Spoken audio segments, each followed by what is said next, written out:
Step 9 is a bit of a wild card. There's no telling when it will begin. Days, weeks, months, years after completing Step 10. There was no sure way to know. Lucky me, it started right when I left that ran-down motel. My body was sore, exhausted, and burnt in more places than I cared to admit. I was highly debating going to the hospital, but what would I tell them? Surely not the truth, since I barely believed it myself.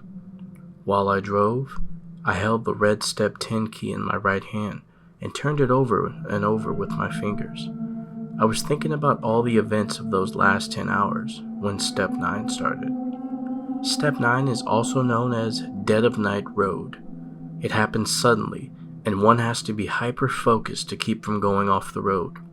It starts with the entire scenery around you suddenly going pitch black. There is absolutely nothing to see besides the lines of the road. God help you if you're on an unmarked road when Step 9 starts. The road in front of you is only lit by your headlights, and the light only goes about 9 feet in front of your car. The void around the car is suffocating, and staring at it too long drives you mad. The eerie feeling of being watched is permanent, and I don't want to know what happens if you go off-road. The drive is simple, only lasting 9 miles. Easy, wouldn't you think? Go as fast or as slow as you want, trekking those 9 miles at any pace you please. So why not floor it? Well, the road will suddenly twist and turn, threatening to send a speeding driver off into the darkness. And if that's not the case, why not go as slow as a mouse?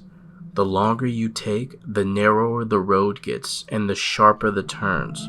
Pretty soon, there would be no more road left to drive on. I was plunged into Step 9 almost immediately. My thoughts on the red key left my mind as soon as the darkness settled in.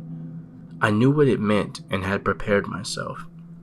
I slowed the car to 25 miles per hour and kept my eyes glued to those white and yellow lines signaling the road. The radio had gone to static, and I could hear faint whispers cutting through it. My knuckles had turned white from my fear-induced grip on the steering wheel. I knew what some of Step 9 involved, but not everything. I had to be on high alert. The first 2 miles were strangely easy. I kept my car centered in the middle of the road, my eyes glued to the yellow dotted lines ahead. The voices whispered through the radio, and there were occasional twists and turns, but otherwise nothing crazy. I would glance down at my mileage on my dash and watch as it slowly ticked up. At mile 3, everything changed. Suddenly, I was blinded by oncoming headlights and deafened by a blaring horn. I swerved to the right to avoid colliding with a large black semi-truck. My heart leapt up into my throat, and I swerved again to avoid going off the road.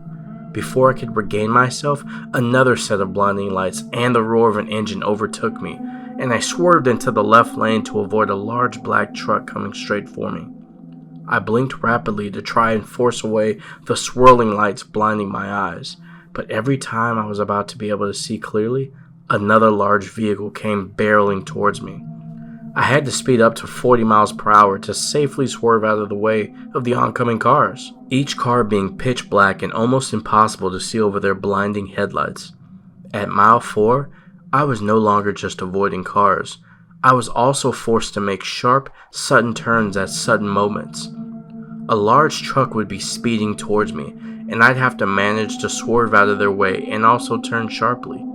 Keeping my car on the road was my main focus, and every nerve in my body was shot with adrenaline. Every mile after was the same. A rush of oncoming traffic, swerving to avoid them and swerving to keep on the road. By mile 8, the road had narrowed to almost 1 lane, and it was almost impossible to avoid the cars approaching and keep on the road. My hands were drenched in sweat, and my eyes burned from all the high beams. The hope that I had of surviving this all the way to the end was starting to fade. There was no way I could avoid another car and keep myself from going off the road. At 8.5 miles, there was only room for 1 car on the road. The white line on the right side of the road was the only indicator that there was still even a road. The yellow dotted lines vanished around mile 7, I knew I didn't have much time. Any second, and my front and back left tires would be floating over nothing, and then I'd be sent plummeting into that black void. I had only half a mile to go, and decided that the only thing left to do was floor it. I prayed silently, picturing her face in my mind, then stomped my foot onto the pedal. I was pushed back into my seat as the car accelerated, and I took each turn at a deadly speed. At one point, I could feel my right tires lifting off the ground as I soared around a bend. I wanted to vomit as I felt my body lean to the left with the car, but just as I thought I was going to lose control, the tires landed back on the pavement and I could smell the burnt rubber as the tires burned. I was so close, only a quarter of a mile left to mile 9. Then, the brightest pair of high beams lit up the road ahead of me. I closed my eyes, pushed the gas pedal all the way to the floor. I screamed as the light behind my eyelids grew brighter, to the point that I knew if my eyes were open, I would go blind. I awaited the feeling of metal crushing my body to bits, the sound of scraping iron piercing my eardrums. I waited for the inevitable. The lights were gone, and the only sound I could hear was my own voice screaming. Slowly, I opened my eyes and surveyed my surroundings. I was hanging upside down in my seat. Smoke poured out of the hood of my car. I could see wet grass outside my window and shattered bits of glass scattered along the roof of the car. My car had flipped over multiple times and ended up stopping upside down in a ditch beside the road. But it was a road. There was ground, and I could see. I could feel blood dripping from my face as I unbuckled the seatbelt and landed hard on the metal roof. Groaning, I started to pull myself out of the shattered driver's window. My hand gripped the cool grass, and I felt something small and metallic in it. Bringing my hand to my face, I observed a bright yellow key with the words, "Step 9 complete," engraved on the shaft. I let out a small chuckle.